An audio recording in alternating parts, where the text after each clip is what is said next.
दुनिया का खात्मा कैसे और कब होगा? फॉसिल रिकॉर्ड पर तहकीक करने वाले माहिरीन का कहना है कि अब सवाल ये नहीं कि क्या ऐसा होगा, बल्कि सवाल ये है कि कुर्रे अर्ज़ पर हयातियाती फ़ना का सिलसिला कब तक मुकम्मल हो सकता है और उसके बाद हम में से कितने बच जाएंगे। वो अवामिल जो माजी में ज़मीन पर हयातियाती फ़ना या ख़ात्मे का बायस बने, वो आज भी एक मरतबा फिर बड़ी सूरत के साथ नमूदार हो रहे हैं। माहिरीन जो फॉसिल रिकॉर्ड पर तहकीक कर रहे हैं, इनका कहना है कि अब सवाल ये नहीं कि क्या ऐसा होगा, बल्कि सवाल ये है कि कुर्रे अर्ज़ पर हयातियाती फ़ना का सिलसिला कब तक मुकम्मल हो सकता है और हम में से कितने बच जाएंगे। हशरातुल अर्ज़ की आबादी में हैरत अंगेज़ कमी से लेकर जंगलात की तबाही, समुद्री दर्जा हरारत में शदीद इजाफे के बायस समुद्री निबातात का खात्मा, सभी इस बात के शवाहिद हैं कि अब हम कुर्रे अर्ज़ की छठी बड़ी मादूमियत के दौर से गुजर रहे हैं, जो हफ्तावार तवातुर से आश्कार हो रही है। रवां साल मई में अक़वाम मुत्तहिदा की एक तारीख साज रिपोर्ट के मुताबिक समुद्री और निबाताती हयात जिस रफ्तार से नापैद होती जा रही है, इंसानी तारीख में इसकी मिसाल नहीं मिलती और तकरीबन 10 लाख अनवा की समुद्री और निबाताती हयात इस खात्मे की लपेट में आ चुकी है। इस खात्मे की रफ्तार पिछले 1 करोड़ बरसों के मुकाबले में औसतन 10 से 100 गुना तक इजाफे के साथ देखी जा सकती है और मज़ीद बढ़ती जा रही है। फॉसिल रिकॉर्ड की मादूमियत के वाक़यात को अगर मद्देनज़र रखा जाए तो बिलाशुबा माहौलियाती निज़ाम का मौजूदा ज़वाल भी बड़े पैमाने पर होने वाली तबाही से कम नहीं। फॉसिल रिकॉर्ड की मादूमियत के वाक़यात को अगर मद्देनज़र रखा जाए तो बिलाशुबा माहौलियाती निज़ाम का मौजूदा ज़वाल भी बड़े पैमाने पर होने वाली तबाही से कम नहीं। जनूबी अफ्रीका के कौमी अजायब घर की साइंसदान और मादूमियत के माहिर जेनिफर बोथा का मानना है कि मादूमियत का अमल कुर्रे अर्ज़ पर मुस्तकिल जारी रहता है, लेकिन जब ये हद से तजावुज़ करने लगता है तो हम इसे बड़े पैमाने की मादूमियत करार देते हैं। वो मज़ीद कहती हैं कि समुद्री और निबाताती हयात आज तेज़ी से खात्मे की जानिब रवां है और इसे माजी की मादूमियत से जोड़ना मुमकिन नहीं, और इसका सबब सिर्फ मौसमियाती तब्दीली नहीं, बल्कि ये भी मान लेना चाहिए कि मादूमियत की बड़ी वजह इस हयातियाती निज़ाम में मौजूद ज़िंदगियों का अपने मस्कन से जुदा हो जाना है। गुज़िश्ता 55.5 करोड़ बरसों के दौरान बड़े पैमाने पर मादूमियत के 5 अदवार से अर्ज़ियात के निज़ाम पर गहरे असरात मुरतब हुए हैं। फॉसिल रिकॉर्ड के मुताबिक इन असरात को नंबरवार देखा जा सकता है, जैसा कि पौधों और जानवरों की इकसाम में फौरी कमी और नई अकसाम का फौरी नमूदार होना। इसी दौरान कदीमी चट्टानों में अर्ज़ कीमियाती और धातकारी के निज़ाम में तब्दीली से आतिश फशां का उबल पड़ना और मूनसून के गैर मुतवक्का साइकिल से भी निज़ाम अर्ज़ियात मुतासिर हो सकता है। एडनबरा यूनिवर्सिटी के माहिर रकाजियात प्रोफेसर स्टीव ब्रोसाते से जब ये दरियाफ्त करना चाहा कि इस वक्त जो कुछ मादूमियत के हवाले से हो रहा है इसे महफूज करदा पत्थरों से अक्स किया जा सकता है, तो उन्होंने जवाब दिया कि इन महफूज शुदा आसार से माजी की तशरीह मिलती है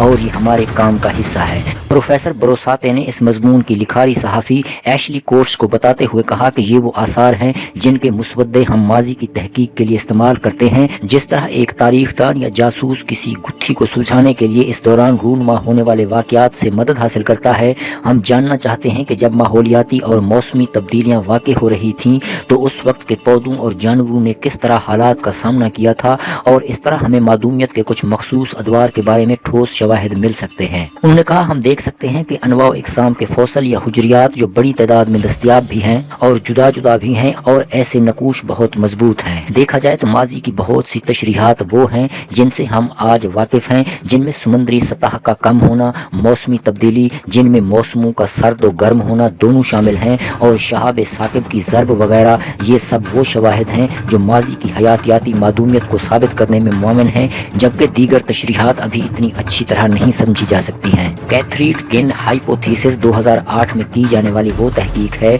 जिसमें ये जाना जा सकता है कि समुद्री सतह के उतार चढ़ाव के मौसमी दर्जा हरारत पर जो असरात होते हैं उनसे समुद्री फर्श से मैथीन गैस का इखराज ऐसे होता है जैसे बंदूक से गोलियां निकलनी शुरू हो जाएं, और याद रहे कि ये अमल जब भी होगा आलमी हिद्दत या ग्लोबल वार्मिंग में तेजी आएगी। मादूमियत के गुज़िश्ता 5 अदवार में परमियन पीरियड के इख्तितामी दौर की मादूमियत अब तक की सबसे जानलेवा मादूमियत थी। इसी तरह 2 करोड़ बरस पहले होने वाली ट्रांजिट नामी मादूमियत हमें ये जानने में मदद देती है जो आज इस हवाले से हो रहा है। इन दोनों के रूनुमा होने की वजह आतिश फशां फटने से अचानक आलमी हिद्दत में इजाफा था, जिससे कार्बन डाइऑक्साइड का अखराज हुआ और माहौल गर्म होता चला गया। ब्रोसाते के मुताबिक परमियन और ट्रांजिट अदवार के इख्तिताम पर पेश आने वाले वाक़यात और मौजूदा दौर के हालात में बहुत मुशाबिहत पाई जाती है। एक मकतबा फ़िक्र इस ख्याल का भी है कि अगर ये मादूमियत कई हजार बरस पर मुहित होती तो आज का मौसमियाती निज़ाम इस कदर गैर मुस्तहकम न होता। हत्ता के देखने में आया है कि परमियन और ट्रांजिट दौर के अवाखिर में भी आलमी दर्जा हरारत इस तेज रफ्तारी से नहीं बढ़ रहा था।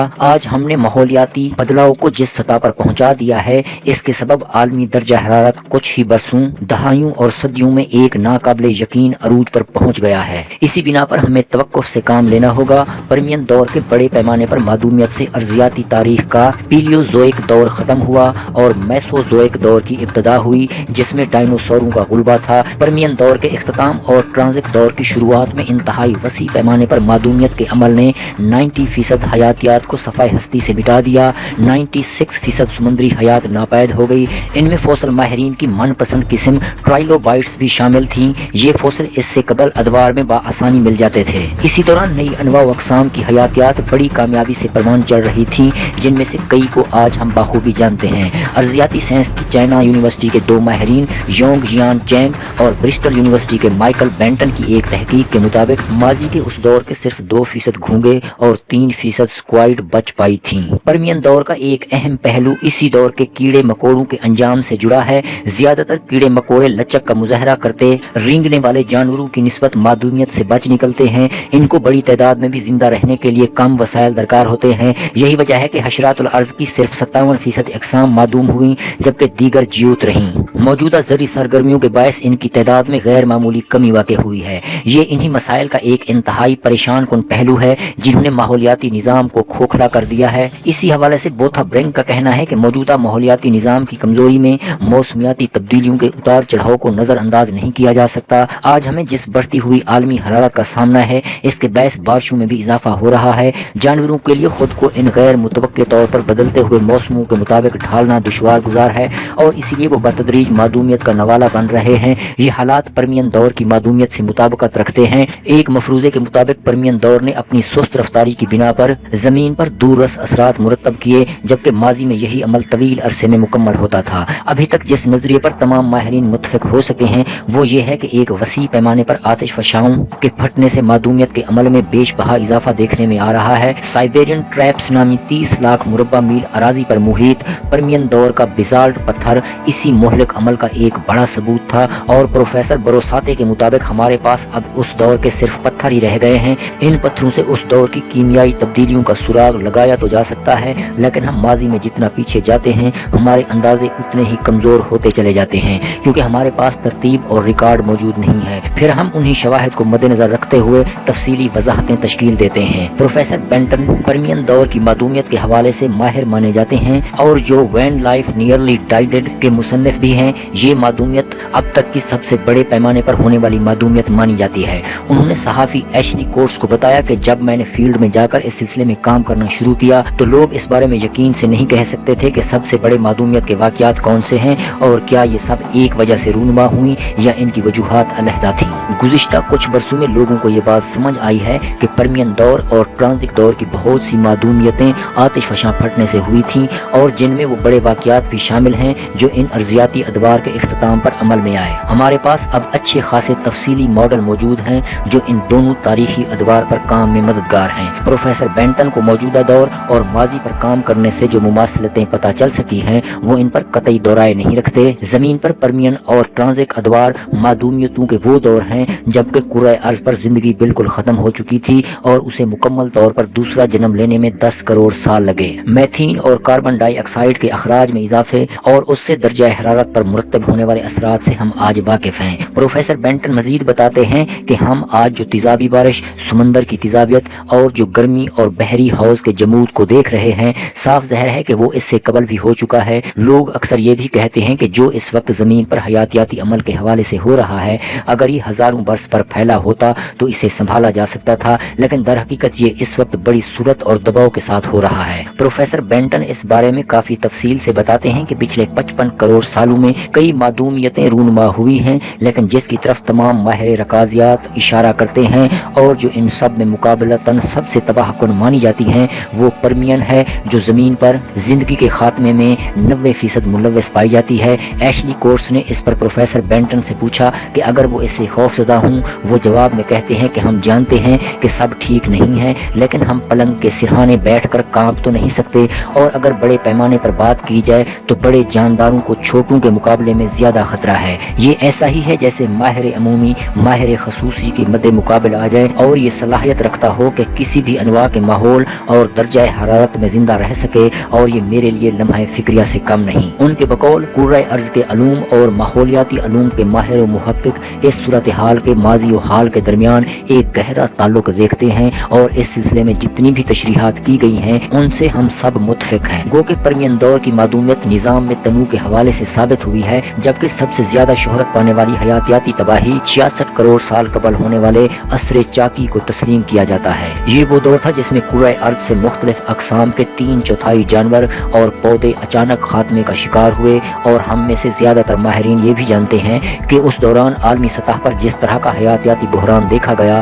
وہ اپنے ساتھ پرواز نہ کرنے والے ڈائناسورز کے خاتمے کا باعث بھی بنا۔ سب سے پہلے 1980 میں لوئس الواریز اور ان کے بیٹے والٹر نے یہ نظریہ پیش کیا کہ تقریباً 6 سے 9 میل چوڑے ایک سیارچے نے زمین پر اس جگہ ضرب لگائی جہاں آج میکسیکو کا یوکاٹن پیننسولا ہے، اور اس کے باعث 150 میل چوڑے آتش فشاں کے دہانے کا منہ کھلا، اور جس سے زمین کی 75% زندگی ناپید ہو گئی۔ ڈائناسوروں سمیت بہت سے اڑان بھرنے اور پانی میں رینگنے والے جانور بھی زمین بوس ہو گئے جو کروڑوں برسوں سے حیاتیاتی نظام کا حصہ تھے۔ پروفیسر بروساتے کہتے ہیں کہ زندگی کے اچانک اس خاتمے میں ہو سکتا ہے کہ ہمارے لیے آج کوئی سبق ہو۔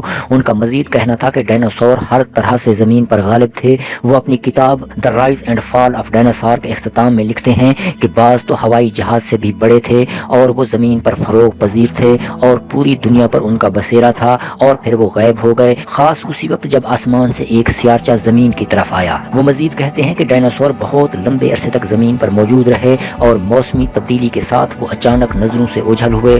ڈائناسوروں نے شاید سیارچے کو زمین کی طرف آتے تو نہ دیکھا ہو، لیکن ہم بڑی حد تک اپنے خاتمے کے خود ذمہ دار ہیں۔ ان کی جگہ اس ماحولیاتی نظام نے لے لی جس میں ہمیں بھی شامل ہونا ہے۔ ہم اس زمین کی تاریخ کا حصہ ہیں، اور ہم بھی ہمیشہ یہاں نہیں رہیں گے۔ اگر موجودہ معدومیت اسی طرح جاری رہی تو وہ کون سی حیاتیات ہوں گی جو بچ پائیں گی؟ دیکھا گیا ہے کہ پرمین اور کریٹیشیس ادوار میں چھوٹے چھوٹے جانوروں کے بچنے کے امکانات بہت تھے۔ ان میں انواع و اقسام کی خوراک پر زندہ رہنے کی صلاحیت تھی۔ جانوروں اور پودوں کی بہت سی مختلف اقسام کو ان نو آباد کار اجناس نے جنم دیا جو ڈائناسور کے دور میں موجودہ چھوٹے جانوروں کی طرح زمین پر غالب نہیں تھیں، لیکن ان حیاتیات نے بہت فروغ پایا۔ بینٹن ہمیں بتاتے ہیں کہ معدومیت کا خدشہ چھوٹے جانوروں کی نسبت بڑوں کو زیادہ ہوتا ہے، محض یہ اپنے ہجوم کی وجہ سے نہیں بلکہ اس لیے کہ ان کی تعداد کم اور خوراک مخصوص ہوتی ہے۔ تو گویا معدومیت سے محفوظ رہنے کا دار و مدار اس پر ہے کہ کیا ایک جانور مختلف خوراکوں اور مختلف اقسام کے مسکن میں زندہ رہ سکتا ہے اور درجہ حرارت میں کتنی ہی تبدیلی بآسانی جھیل سکتا ہے۔ وہ اجناس انسانی آبادیوں کے معرض وجود میں آنے سے معدومیت کا شکار ہوئیں جو صرف مخصوص جغرافیائی حالات میں زندہ رہ سکتی تھیں۔ جو حیاتیات پرمین دور کی معدومیت کا شکار نہ ہو سکیں وہ ہر طرح کے موسمی اور ماحولیاتی جھٹکے کو سہنے کی صلاحیت رکھتی ہیں، لیکن ہم انسانوں کا کیا انجام ہوگا اس بارے میں کوئی بھی رائے دینا قبل از وقت ہوگا۔ گو کہ انسانی آبادی ایک وسیع و عریض رقبے پر پھیلی ہوئی ہے اور اس کی تعداد بھی ان گنت ہے، تاہم ماہرین معدومیت پر امید ہیں کہ زمین پر وجود کچھ حد تک باقی ضرور رہ جائے گا۔ پرمین اور کریٹیشیس ادوار معدومیت کی طرح موجودہ دور معدومیت سے کرۂ ارض کی جغرافیائی تاریخ میں ایک نئے عہد کا آغاز ہوگا، اور اس نئے عہد کو اینتھروپوسین کا نام دیا گیا ہے۔ اینتھروپوسین کے موضوع پر سائنسدانوں اور مورخین کے درمیان تنازع پایا جاتا ہے کہ اس دور کی ابتدا کب ہوئی۔ مورخین کا اشارہ اس وقت کی جانب ہے جب صنعت کاری کی شروعات ہوئی اور انسانی آبادی میں بھی تیزی سے اضافہ دیکھا گیا، جبکہ سائنسدانوں کا اشارہ ماحولیاتی شواہد کی طرف ہے۔ کئی برسوں کی طویل بحث کے بعد working group for the Anthropocene نے بالآخر 1950 کو وہ سال قرار دیا کہ جس میں ہولوسین ختم ہوا اور موجودہ عہد کی شروعات ہوئی۔ انسانی سرگرمیوں سے ارضیات پر مرتب ہونے والے اثرات سائنسی حلقوں میں آج بھی زیر بحث ہیں، لیکن اس نظریے پر سب متفق نظر آتے ہیں کہ آج بڑے پیمانے پر معدومیت جاری ہے اور اس تشویشناک صورتحال سے نمٹنے کے لیے ہمیں اس کی مناسبت سے اقدامات کرنے ہوں گے۔ معدومیت کے ادوار کی تاریخ کے عوامل موجودہ دور میں ہماری سوچ سے کہیں بڑھ کر پیش آ رہے ہیں۔ فوسل ماہرین کی تحقیق سے ہمیں یہ پیغام ملتا ہے ہے کہ یہ وہ لمحہ فکریہ ہے کہ اب ہمیں کرۂ ارض پر اپنے وجود کا دفاع کرنا ہوگا تاکہ ہم اس انجام تک نہ پہنچیں جو ماضی ڈائناسوروں کا مقدر بنا۔